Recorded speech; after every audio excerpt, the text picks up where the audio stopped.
Well, hello and welcome to the Spirit Safe. My name's Rob. Thank you very much indeed for joining me. Now, I've been wanting to do some whiskies from other countries, and I think this is about number 21 of the countries I've reviewed, and it's Spain.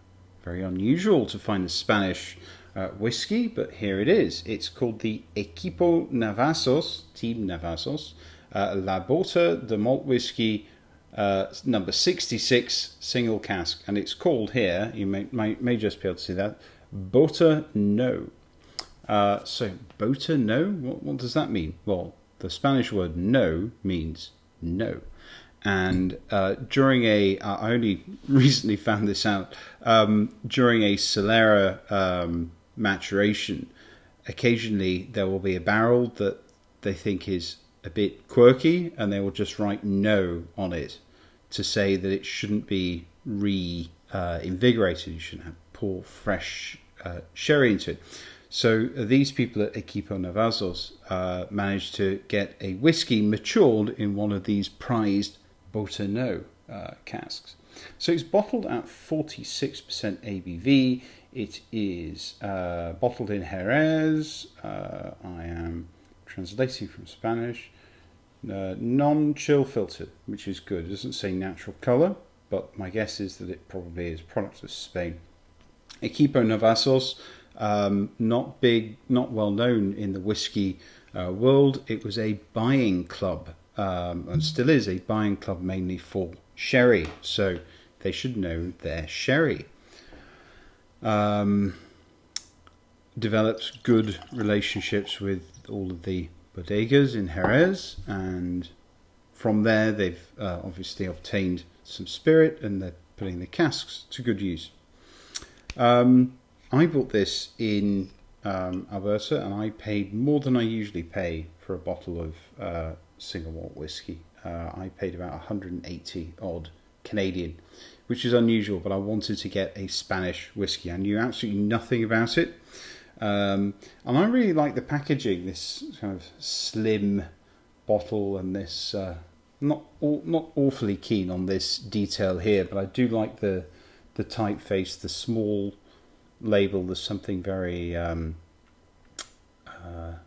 classically European about it, which I do quite like. So I've had it open a while. And not so much now, but when I first opened it, it is a very, very heavily sherried whiskey. There is no getting away from that. But when I first opened it, it was all sherry. It could have been a strong bottle of sherry. Still, the sherry is dominant, but it's starting to smell a little bit like a liquor cabinet. That, you know, you've got a bottle of port, a bottle of sherry, a couple of bottles of whiskey and stuff, and you open the door and you just smell, alcohol. You smell the falsified wines and the whiskies and other things that are in there. There is a rubbery sort of rancio note to it, a big tannic component. A little bit of the old rubber band ball, but it's not offensive. It's there because of this quirky cast, the kind of fungal note to it, which would put off quite a few people, but not me. Toffee, golden syrup, spices, honeysuckle, cook's matches. So I'm getting a little bit of sulphur, which again, some people are very, very sensitive to that. Me, not so much. I do like some whiskies that have a spirit sulphur in them, like what are they called now? I can picture the bottle, but gosh, what's it called? Craigellachie. I like Craigellachie, and that has obviously this is nothing like it. Getting very, very Christmas cake, a lot of marzipan.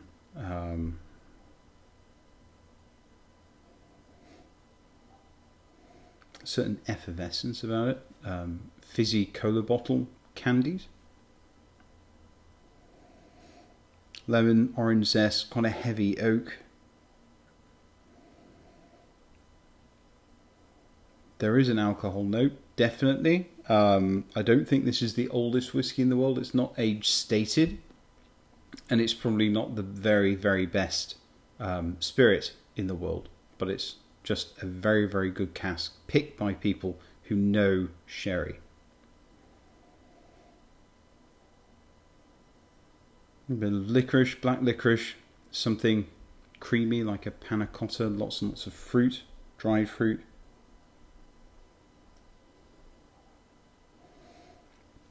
So a wonderful, bold nose.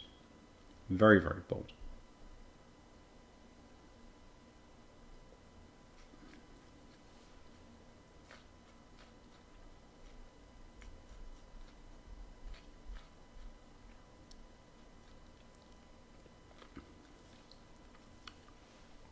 The palate, unsurprisingly, very, very heavily sherried. Spices, black licorice, molasses, these really heavy sugars, creamy caramel, sweet, spicy, gingery, a little bit of candied ginger, fresh ginger, soured cherry, anise, sweet, resinous, heavily resinous, lots of raisins, mixed nuts, hint of smoke, oranges. It has a real supple mouthfeel.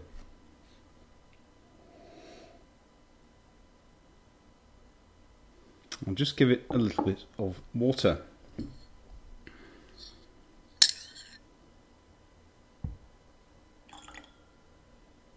Full teaspoon.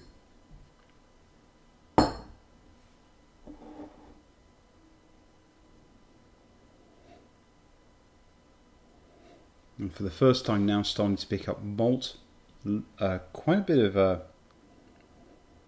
smoke actually. I don't think this is a peated malt, and I don't know where actually the spirit came from for this. I don't think it's a peated malt, but I do get a wisp of smoke. Lemon, lime.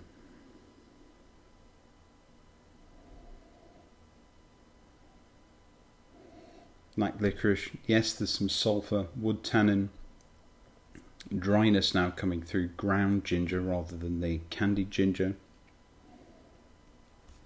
Still that fungal sort of rancio as well.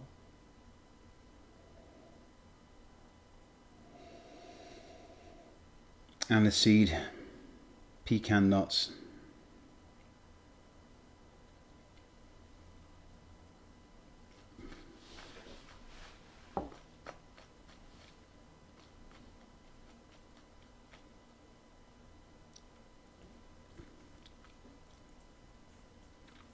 And the palate with water, more caramels coming through, sweet, spicy, red grape skins. Getting now the grape must, the skin of red grapes, sweet and juicy, dark chocolate, milk chocolate, caramel, and sour cherry.